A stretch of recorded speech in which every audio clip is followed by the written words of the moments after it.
Mate. Volk's getting the belt back, mate. Ladies and gentlemen, the UFC is going to Miami, Florida, April 12th for UFC 314, Volkanovski versus Lopes. I'm here to give you my full picks, predictions, and breakdowns, and maybe some ideas where I'm going to sprinkle some money. Stop. Before you go on, yesterday we previewed Michael Chandler versus Patty Pimblett. I had some things to say on that one. I think you guys should listen to that. If you're struggling on who you're going to pick and want to play some money, I think you should definitely listen to that. Also reacted to somebody saying it wouldn't be a close fight. Chandler's just going to run through him. Sunday, we dropped the casual parlay for this card. My two most confident picks in a parlay. That's going to get you close to even money. And now it's time to do our predictions. Look, I want to be consistent this week. I have been consistent, actually. I've been very consistent. But I want to upload every day this week. Maybe not Friday, but I'm rambling. Here we go. No notes, no nothing. I also made a video about Volk and Lopes weeks ago about Volk's going to get the ball, he's going to get the belt back, mate. No notes. Like I said, check out the UFC 314 Volkanovski versus Lopes playlist. Got a few videos in there. Let's get straight into this main event. Might. I'm picking Volk. Dangerous fight for Volkanovski. Dangerous. Let's just be honest. Diego in there against a guy who he knows can't finish him. Now, I'm not going to say Volk can't finish him, but Volk doesn't have that power. He's a finesse fighter in there, you know. He's going to outpoint you. He's going to flick that jab out there. Loki, he's going to move. He's going to finesse you. A finish may come later on over accumulation and him just building, but it's not a very early threat of Volkanovski KOing somebody. Diego Lopes knows that. Diego Lopes loves fighting against that because he could just come forward without giving a fuck, throwing his wild, meaty, powerful, fast as hell, ridiculous, super scary hooks. And I'm fucking terrified of those hooks. Hold on, man. Give me 1 second. I had to get in uniform, ladies and gentlemen. But look, we don't need to state the obvious. I've spoken about this fight in depth. We don't need to state the obvious. Volkanovski can get knocked out in the first round by Diego Lopes. Yes. And I don't think it's a matter of him being washed or him being... obviously it plays a factor. Him being KO'd twice in a row in his last two fights, but without those KOs, Diego Lopes is still the kind of guy who can come in there and knock out Volkanovski in the first round. Regardless. Let's not forget, Ilia Topuria didn't knock out Volkanovski because he was washed. Volk was on in that fight. Looking great in that fight. Ilia Topuria knocked out Volkanovski because he's Ilia Topuria. He has the perfect boxing technique. He can land the perfect punch with the right power and torque behind it. It wasn't because Volk was washed. It wasn't because Volk's chin he turned 35, so Volk doesn't have a chin anymore. That's just not how it works. Ilia Topuria just owns that shot. As we saw, he put that shot on Max Holloway, the greatest chin in the UFC, one of the greatest, and put him down. So Diego, regardless of those KOs or not, is still the type of guy who could come out here and knock out Volkanovski in the first round. Knock his head off, send it to the cheap sheets. You see what I'm saying? But Volk's finesse style in there, I think it wasn't easy for Ilia to catch Volk. He caught him in the second round, so it looked easy, but it wasn't easy for Ilia to get on the inside and catch Volk. Volk moves very, very well. Volk's fast in his own right. Volk has a beautiful jab. Volk has those low kicks. He can dance in there, and I think Volk can wrestle Diego Lopes. Diego Lopes is dangerous in his submissions. Yes, off of his back, he throws up crazy shit. Mavzar probably has some of the best control in the division, and he was just throwing crazy shit up on Mavzar. Didn't get it, but he was getting close to crazy shit. Alexander Volkanovski came into this game as a wrestler. His top pressure, his hover maxing, it's great. His top pressure is great. And I say this all the time. Good wrestling with great top control and pressure can negate jiu-jitsu 90% of the time. Michael Chandler did it to Charles Oliveira in their first fight. Alexander Volkanovski did it to Islam Makhachev on top, beating him up bad. Islam Makhachev did it to Charles Oliveira. Arman did it to Charles Oliveira. Now, those guys do have great jiu-jitsu. So does Volk. Let's not get it ridiculous. But Volk's also unchokeable. All right. Okay, I'm not trying to put any crazy narratives in it, but I think you guys understand what I'm saying. Volkanovski can wear on this kid's gas tank. He can wrestle Diego Lopes. I don't think he needs to be, oh my gosh, his jiu-jitsu so scary. Let's not take him down. No. If you take him down, stay safe, get in his guard, do damage. But wear on that gas tank a bit. Push him up against the fence so he can't, like he did to Yair Rodriguez, so he can't throw up crazy submissions. Work at this guy's gas tank because we know Diego does fade. And He can carry power into that second round, but as the rounds go on, we've never seen him go past. We've never seen him in a 5-round fight. In a 3rd-round fight, we've seen him gas. That 3rd round, even though he looked good, his power carry late against Brian Ortega. He was knocking Brian Ortega around. It was fucking ridiculous. Diego Lopes is super fast, but I think he's also pretty telegraphed in his attacks. I think you know when Diego's about to go, and whenever you know what Diego's about to go, just be all defense or change levels on him. Because Diego wants to come in there, stand in the pocket, plant his feet, and let go three hooks. Boom, boom, boom, boom, boom. Quick. And Diego can counter. So let's not have our combinations too long, Volk. Let's just throw that jab. Let's double jab him. Let's throw our leg kicks. Let's build into this fight. Because if you do come in there and jab and then throw that right hand, and even if it's a little lazy, Diego's counters, money, fast. Boom, boom. He'll throw that right hand, left hook, and he'll hurt you bad. Diego can hurt you bad with every limb on his body. So let's negate his chances of doing that. I think Volk can wrestle. A lot of people are saying he shouldn't. I think Volk should wrestle. I don't think Volk should wait until later on in this fight to try to get a takedown because that might not come. You see what I'm saying? I think he should take his Yair Rodriguez game plan and he flicked it in this fight like he did against Diego Lopes. I think Volk's coming in with the confidence. He's going to have the cardio, the 5-round experience. And basically, I don't think you're crazy for picking Diego because, like I said, Diego coming there, knock Volk out quick. But if you're betting on Diego, I think you're betting on him to land that one shot, find that one shot. And I think even the people who are picking Diego know as his fight goes longer, their hopes are probably going to dwindle. And the same thing for Volk fans. You're picking Volk because you don't think Diego's going to land that one shot.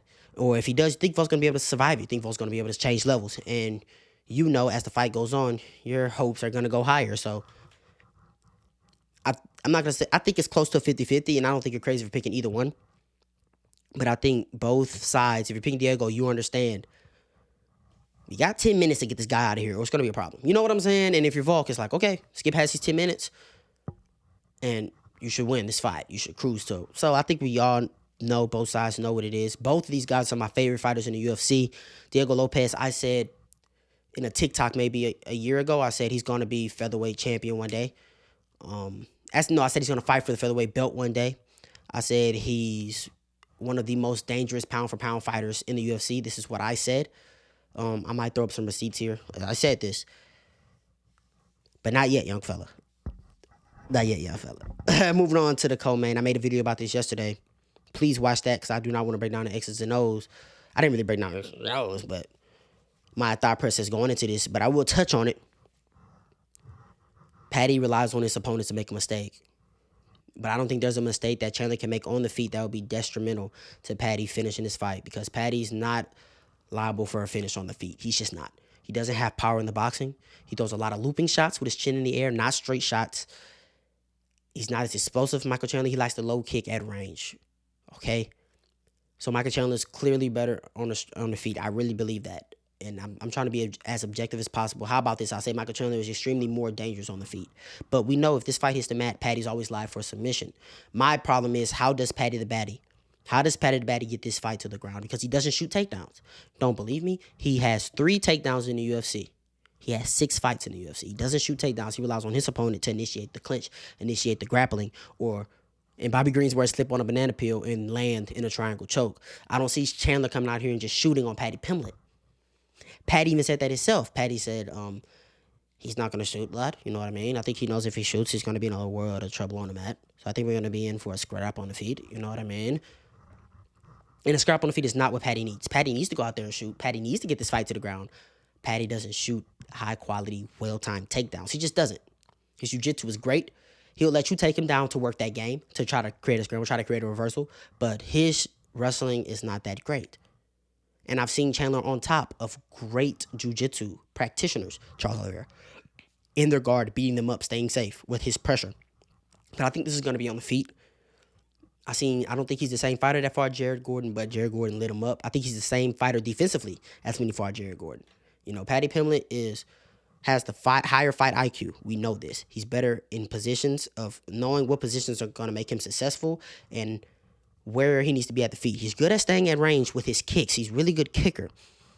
But I've seen Michael Chandler come forward against the best fighters in the world, not respecting what they have, and take rounds off of them and beat them and have them nearly out of there. Paddy the Baddy is tough. Very, very tough. His defense is his chin. But I think he's going to get lit up in this fight a lot. And I'm not saying he's going to get KO'd, but he's going to get lit up in this fight a lot. With that chin in the air, just going backwards, head on the center line. He's going to get lit up a lot. And it's going to be on him to get the fight to the ground. I don't think Chandler shoots. Paddy's going to have to shoot. He's going to have to create something. He's going to have to create something. And Paddy just does not shoot takedowns. So how does he work in that jiu-jitsu game? On the feet, he's a punching bag. He'll throw back. Nothing with a lot of intent. And his low kicks are really good, really fast, but not even damaging either. So while I do think Paddy should win this fight, I'm struggling to see a path to victory for Paddy the Pimblett. And as the closer the fight gets, the less I'm able to see a path to victory. Obviously, Chandler, he can find his way into some crazy shit. We know it, but I don't know, man. Unless it's a crazy scramble or Paddy jumps on his back in a crazy position. I don't know. I think Paddy's going to get lit up for 25 minutes on the feet. I really, really do. I'm picking Michael Chandler. Oh, I picked Volk up here. Yeah. Moving on to the feature fight. We got Gene Silva versus Bryce Mitchell. I don't want to overthink this. Gene Silva's going to knock out Bryce Mitchell, guys. I don't want to overthink this. It's so hard when I picked Joannis and Brito to beat Pat Sabatini last week, and then he got wet blanketed. Bryce Mitchell is a good grappler. His wrestling's... he has good wrestling. He can take people down. It's not crazy dominant to where if he shoots, oh shit. But he does have good wrestling. He is capable of getting his opponents down. And on top, his jiu-jitsu and his control is, dare I say, world class. So if Bryce Mitchell does get Gene Silva down, I wouldn't be surprised if he's able to keep him there for the remainder of rounds.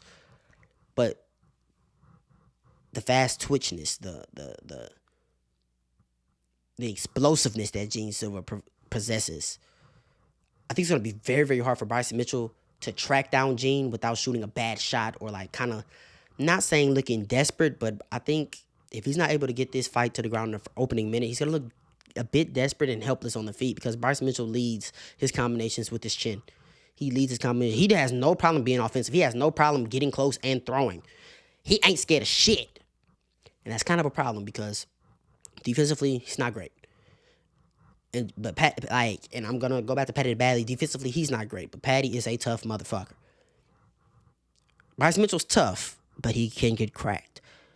I'm gonna pick Gene Silva. I do not want to overthink this. I think Gene Silva's gonna sit him down in the boxing. I don't think Gene Silva's gonna play around with him too much. I don't think Gene Silva's gonna all that shit. I think Gene Silva's gonna be fast, a lot of footwork, a lot of movement. He's super fast and twitchy. It's hard to track him down, and it's always like a pop quiz fighting Gene Silva. You never know what's coming.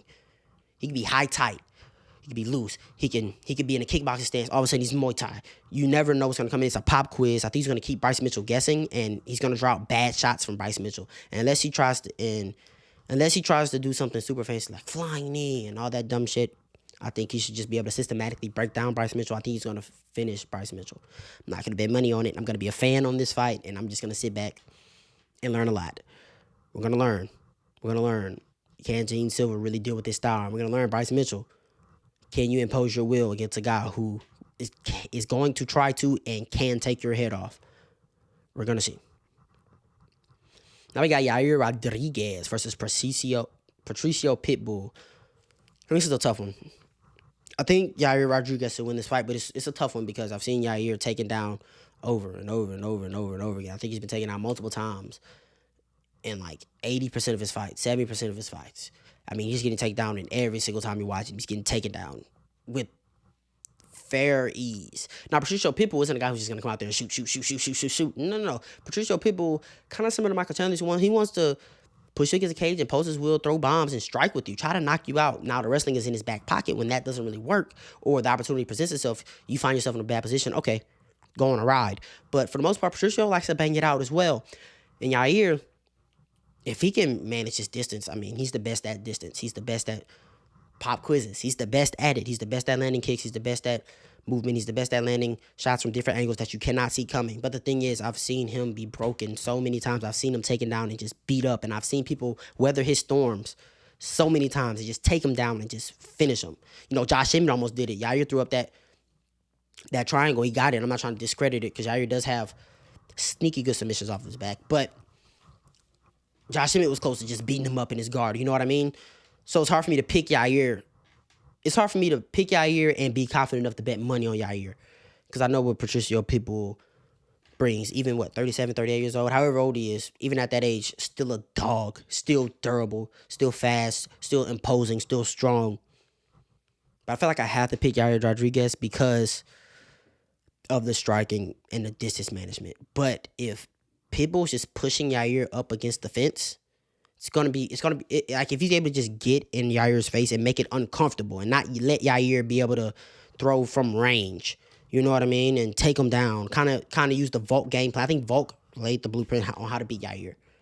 Be safe on the feet. Pick your shots. Whenever you throw some crazy shit, change levels.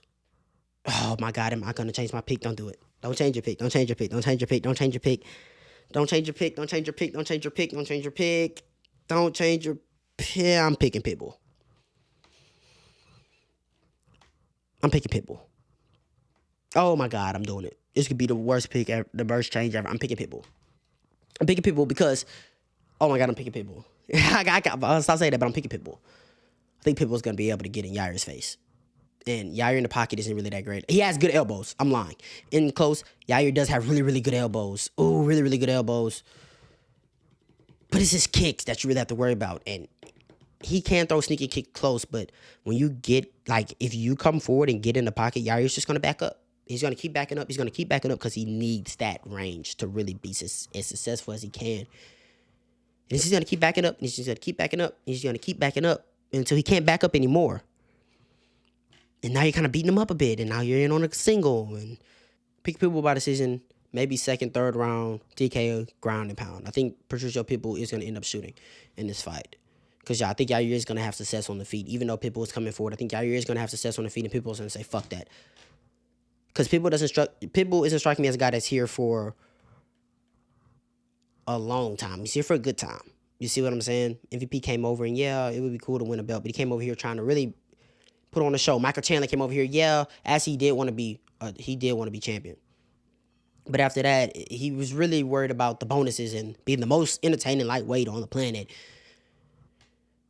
Patricio is here to win, and he's here to win gold. He's here for legacy. So he doesn't strike me as a guy that's going to come out here and try to put on a fun fight. He strikes me as a guy who, yeah, I'm in the UFC as late in my career. Maybe I'm not what I used to be, but I'm going to try to win this fight. And if it means wrestle him, I'm going to wrestle him. And if it means some boos from the crowd, it just means some boos from the crowd. I'm picking Patricio Pitbull. Now we got the opening fighter of the night. This is a really good card. Nikita Krylov versus Dominic Reyes. Buckle up tight because I got a lot of underdogs. I just picked 2 underdogs. I got a lot of underdogs. And Nikita, man, a long layoff. I think he's coming off of back surgery. I could be wrong. Nikita, man, he's just good. He's good. Well-rounded. Can grapple. Can strike. Not fast. Not that much power as well. But competitive in all areas of the aspect of the game. Can challenge his opponents everywhere in any aspects of the game. Dominic Reyes, on the other hand, this might be a decent matchup for Dominic Reyes. Now, Nikita Krylov is a tough guy. He can't get cracked. He's been in wars. And Dom is really like, he's kind of, at this point, he's kind of got to KO you early, or he's going to get beat. But I like Dom's speed. Dom can wrestle in his own right, so if Nikita tries to initiate that grappling, Dom should be all right. Dom has really fast, straight strikes, like straight, fast punches. He's really fast, and he has power. He can't crack. But I think Dominic Reyes is first round or bust. So I'm going to actually pick Nikita Krylov. Tough round run, competitive round one, maybe loses, maybe some adversity, but I think Nikita overcomes that. Rallies in the second and the third with his volume. I think he's going to make Dominic Reyes fade as the fight goes on. I think he's going to be able to implement his grappling as the fight goes on. And Dominic is a guy who just gasses, but I think Dom's really going to go for that KO because at this point it's like, kind of got to get you out of there or it's going to get tricky. And Dom isn't the most durable guy as well, so I think once Nikita settles into the fight, he'll be able to, I think he'll be able to finish Dominic Reyes. I'm going to pick Nikita Krylov by KO. second round, late second round, early third round KO. This could be some of the worst predictions I've ever had. I went 10-2 on last card, so you know what I mean. Now we got another one, super hard fight to pick. We got Dan 50K Ige versus Sean Woodson.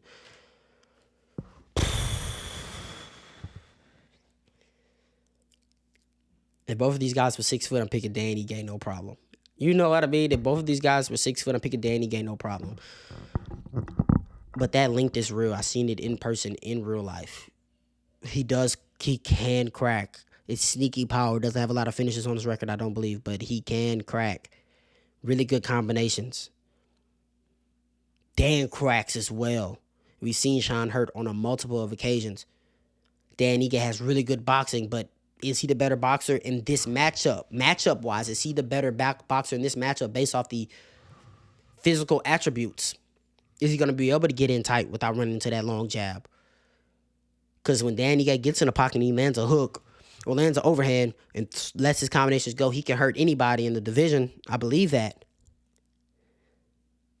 Underrated wrestling as well. But I think 6'2", 7-inch reach, I think it's going to be too much for him to overcome. I do. I genuinely think Dan Ige is the better fighter. But what he's up against and the style that he wants to fight, I think Sean can stay safe. And I think Sean can make this kind of boring in a way. Dan Ige, it's hard for Dan Ige to be in a boring fight, you know what I mean? It's Dan Ige. But I think Sean Woodson can kind of keep Dan at bay. Keep him at range. Not allow Dan to come on the inside. And kind of just pick him apart at range while Dan's trying to walk him down and just right there and can't catch him. And walk him down right there, just can't catch him. I'm going to pick Sean Woodson, but I'm probably going to root for Dan Ige. Another tough fight, dude. Oh my, it's tough. Xiaonan versus Werner Jandiroba. How did Yan lose? How did Yan lose her last fight? Dominant wrestling for Zhang Weili. The best wrestler in the division, might I add. Maybe Werner's better. Round 1. But if we're talking like, I like Weili to be the best wrestler in that division. Fuck it, I'm standing on that. But how did she lose? Dominant wrestling. What does Werner have? Dominant wrestling. Okay. Her takedown shots aren't the greatest, but they're good enough. They're good enough. They are good enough to get takedowns, especially against Yan Xiaonan. Her jiu-jitsu, her control on top is good. But Weili also had the striking that Yan had to respect that could open up the takedowns. Werner striking, it's nothing. Leaves you, it's a lot to be desired. I'll say that. It's not threatening. It's not tough at all. Yan can dance around. Ping, ping, ping, ping, ping, ping, ping. And Werner, we've seen her after round 1. It's like, okay, where's that intensity and that dominant control you had? And you know what I mean? Once he gets out of the first round, bro, I've been listening to a lot of Patty. You know what I mean? You know what I mean, lad? You could tell. I keep saying, you know what I mean? I think it's a tough one. Because I don't think Werner's not. I think Werner's gonna take Yan down easily first round. I mean, Baby Shark took Yan down, and Baby Shark does not have good takedowns. It's really just muscle. Werner has the muscle and, like, good takedowns. Like, much better takedowns than Tabitha Ricci. And she was taking Yan down, but Yan was also embarrassing her on the feet. It wasn't even close. And Werner is not a good striker on the feet. This is tough, dude. It's so tough. But I am going to pick Werner. I'm going to pick Werner. Because once she takes girls down, they don't really get up. And I think she's going to take it down in the first round, for sure. And win that first one. And if she gets a takedown in the second round, it might be all she wrote. Because she is tough. She can take shots as well. But when she's on the ground, it's just like, you're not going anywhere. Oh my God. But she's so boring. Yan is actually fun to watch. Really good striking. Really fast. Very dynamic on the feet. Very fun to watch. Her winning is better for the division. But I don't think she's going to win. I'm not playing a lot of money on this card because it's a bunch of Oh, so many tricky fights to bet. A lot of people are gonna lose money on this card.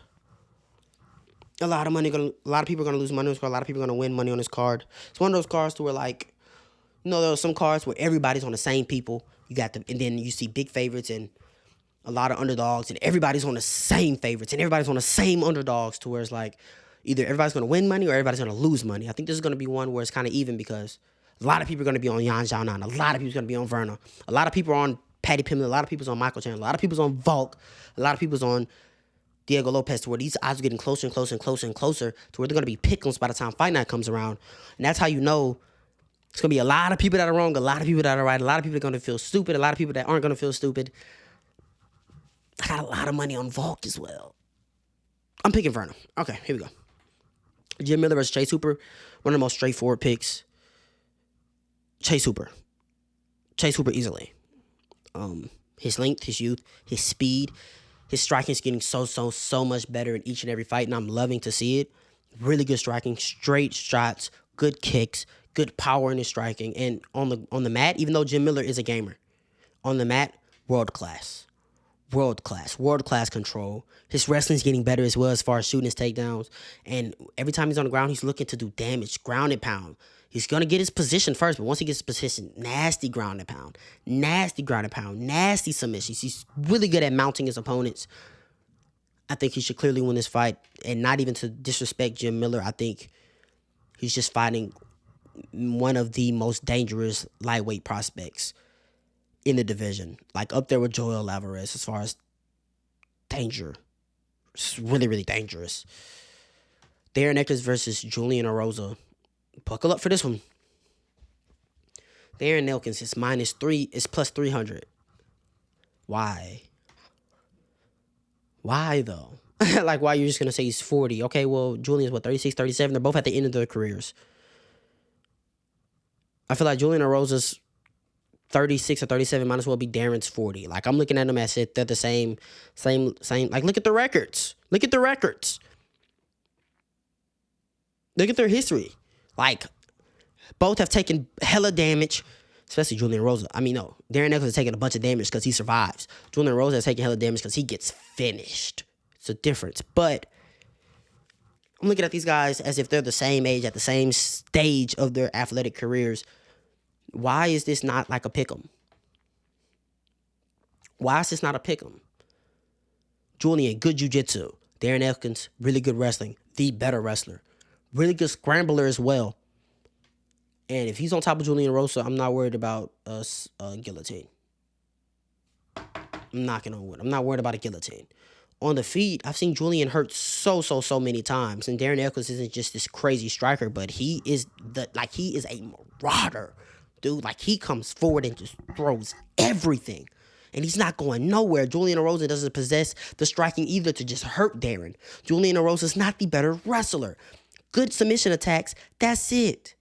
Actually, Julian is pretty good on the feet. I'm lying. He's pretty good on the feet. I think he's going to be competitive on the feet, but I don't think he's just leaps and bounds better than Darren. And Darren can take shots. Julian can't. Darren can wrestle Julian. Julian, yes, he has good submissions. Yes.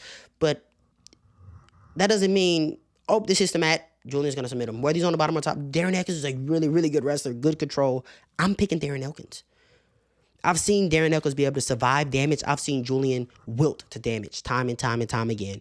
And I'm not going to rely on just him pulling a submission out of nowhere to beat Darren Elkins. I think Darren Elkins is going to be able to take whatever Julian has on the feet, land some punches of his own, work in his wrestling, make it a dogfight, make it a war, and out-dog Julian. One of the oldest dogs in the sport, but one of the biggest dogs in the sport. I'm rolling with Darren Elkins.